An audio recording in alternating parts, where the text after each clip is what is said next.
Hey everyone, welcome back to the channel, welcome back to another layout update. Sorry it's been so long, but I've actually done quite a fair bit to the layout. So without further ado, let's get into it. So, here we are guys, back to another update. Can't really remember what was in the last one, probably should have checked, but just over what we did before. We got the old engine sheds / siding area here. Got a couple of blokes now biting up green waste, etc. And I'm painting up a guy that will go with a pickaxe and another guy with almost like a jackhammer sort of thing, and then they'll be taking up the concrete floor. Using dirt from my garden and dried, we now have flower beds on the station here, and some slightly bigger ballast to make the stone edging to go around it, which I feel is very effective. So when it comes to updates, guys, the reason you will see why it's taken me so long to do an update is because I've actually been building quite a lot of stuff from scratch. So, the bridge. I was on about it in the last vlog. I got a super quick kit, double ODH, bluestone tunnel mouth, and what I'd done to it is completely disregarded the instructions in the kit and cut it completely into pieces, rebuilt it, so it now makes this nice 009 gauge tunnel mouth / farm bridge, which we obviously have a tractor currently on it. And there's going to be some cows when I actually get some cows coming across the bridge. But we've made tire tracks, etc., to make it look like it's a muddy old bridge, and some foliage, etc. A few more bits to go. Using some of the old tree scenery as well that was on the old tree here.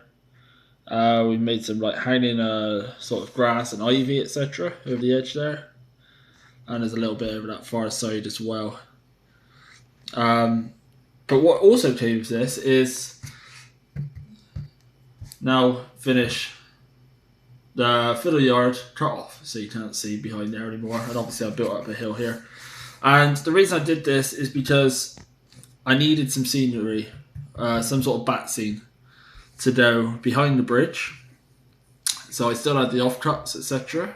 from the free bat scene from the railway modeler a couple of months back, which I used on here. So I managed to incorporate that into it. And yeah, I think it looks half decent now. All the fascia board, etc. is on there. This bottom bit still needs to be painted, but this is now all painted. And this is a bit of scrap MDF board that I got for free out of a skip from around the corner when they were doing some building work. So that was nice of them. So the last bit I really got to do is there's a little gap there. I just need to sort of foliage up, etc. But as you can see, I've altered the fence. Obviously, this front fascia panel is now not correct, because obviously we've had to raise it up. So I've got a new piece that I've cut out and just needs to be stuck on and painted. And obviously I've got a scratch built fence going along there. I've also put the top on now of the loading dock. So that's now ready to be painted, and then have some people and some barrels and everything put on there. A couple more people have been added as well. So obviously we got workers there. There's another depot fitter there. And I've got a couple more painted up to go on. I can't remember if this was in the last update, but I've also put point rodding on using florist wire. Nice and simple effect. And the other reason why it's taking me so long to do an update is because I've built an engine shed, or building an engine shed. Reason for this was that point, basically. I found a spare point and really wanted to include somewhere where I could store a loco whilst I'm at a show.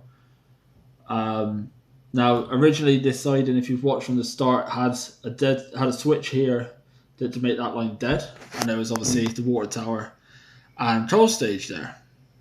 However, I really wanted to put an engine shed on with lights and everything lit up so that it would look the part. You know, I'd have something sat in there, idled, and some workmen, etc. So this is what we got up to so far. So what I actually did is using track cutters. I measured this out, cut exactly where it needed to be out of the original track, and took up the ballast and slotted that straight in. Soldered both ends, no fish plates, just soldered it in.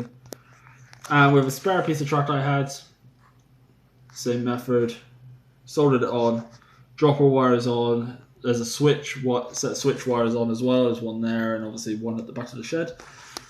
So I can stable a loader in there now.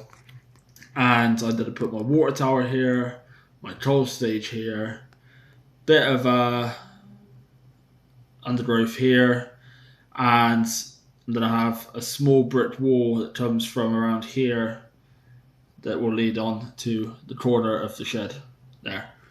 And once I've bought a point motor, this is currently just a mock-up, there'll be a point motor in there underneath this hill, and then I will rebuild this front piece of the hill on this corner here.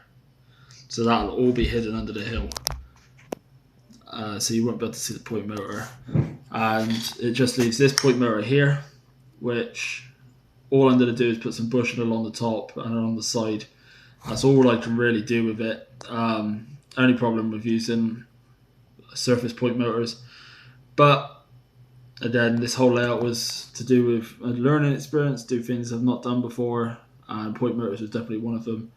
Now in the future, if I ever build a layout, which I have got some plans in the works, I will use, obviously, under the baseboard point motors. So, what did I do to make this? All it is just some mount board. Got it from our little hobby shop, and I drew out all the plans, cut it out, and stuck it all together. And this will be covered with some Will's brick sheet, which should be here tomorrow as of recording. So when you're watching this, I'm probably already building it. This will be covered with the brick sheet, painted and weathered, etc. There'll be a lintel that goes across there. Same with the window. And then with the roof, we will make it so it looks like there's a slate roof. And I think that'll look very effective. And obviously make some doors. And obviously this back wall, because you will be able to see inside this building, the inside walls along this back piece here and probably the back wall will all be also Will's brick sheeting, so that this little mess won't matter. So yeah, it's taken a little while to get where we are, and obviously I just put a wide until I was testing clearance. So I've made it a whole hard standing floor with an ash pit or inspection pit, whatever you want to call it. And I'm quite happy with that. I still got to obviously paint it. I still got to sort out the inspection pit. And the whole purpose of this, guys, is obviously it's meant to be a heritage line that was closed down. Preservation came along, reopened the line, have obviously looked after the original station that was there. However, the old engine shed was way past salvaging and has already been disconnected from the main line. So what they did was put does its off of the main line, put in a point, and has rebuilt an engine shed with water tower and coaling stage and everything, so it won't look so dilapidated as the old one. And I think that's quite a nice scene when all the lights will be on and you've got the signals and the bridge in the background, which I've also started weathering now, hence the soot, etc. effect coming up there.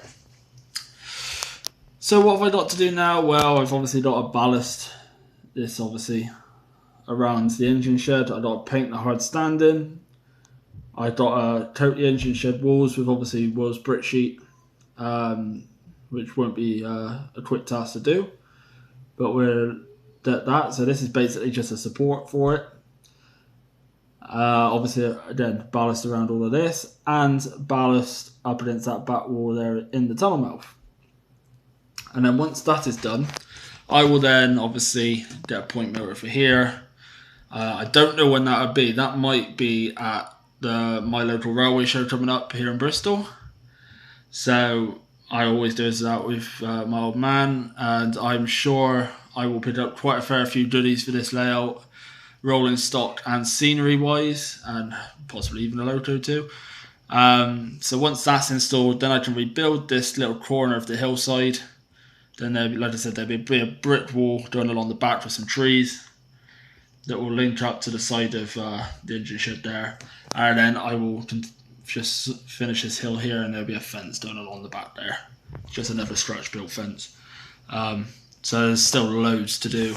That really has taken up my time building that, because it wasn't obviously a case of just slapping it on to a baseboard. As many of you know, that was a whole hill. That hill came all the way along here and met up all the way along there. So it was a case of getting the hill off. But before doing that, I had to obviously design the layout, the track, where the track was going, etc. Making sure I could do it, making sure I had enough solder and everything.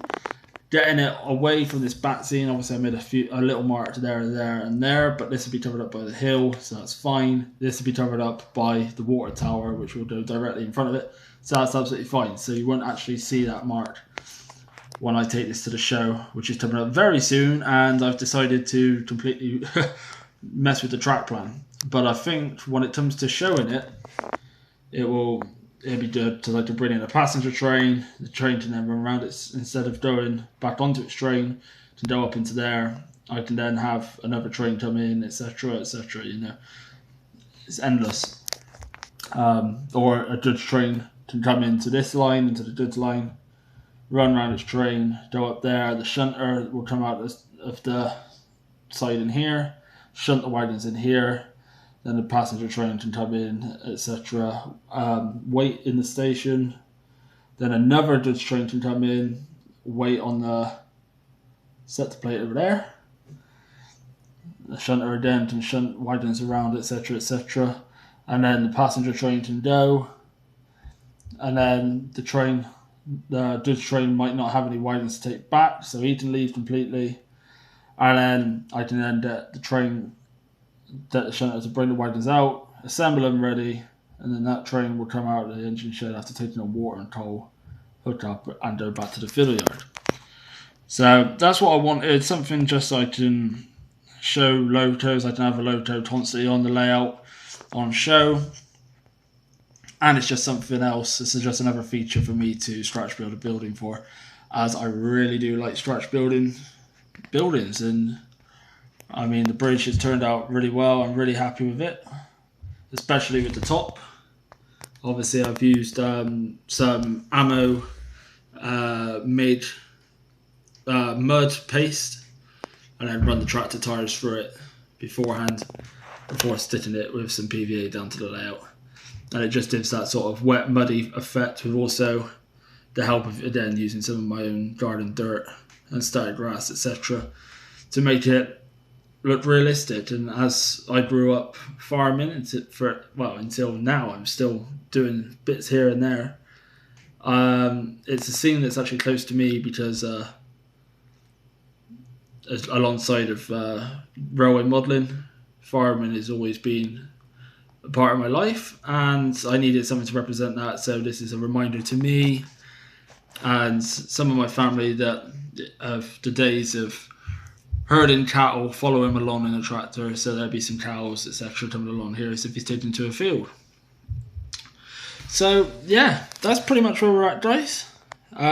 Sorry it wasn't a weekly upload, but this has taken me a little while to get to, and certain things had some work come into the nice weather, etc. So it's been a bit slow, but got a couple of 3 days now. I'm going to do that Wills brick sheet on, finish that engine shed, paint the ground texture, ballast, and in the next one, hopefully, that engine shed should almost be complete. Maybe without the roof, since I thought I'd build the roof from scratch.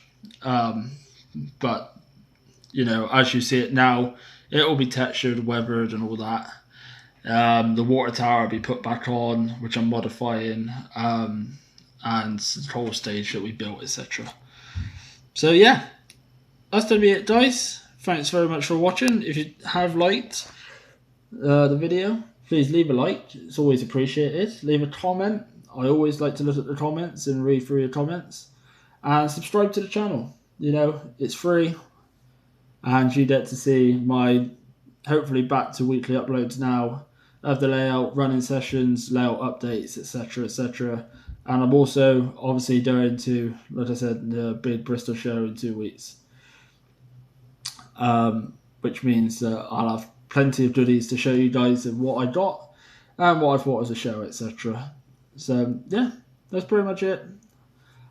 I'll catch you later, guys. Bye for now.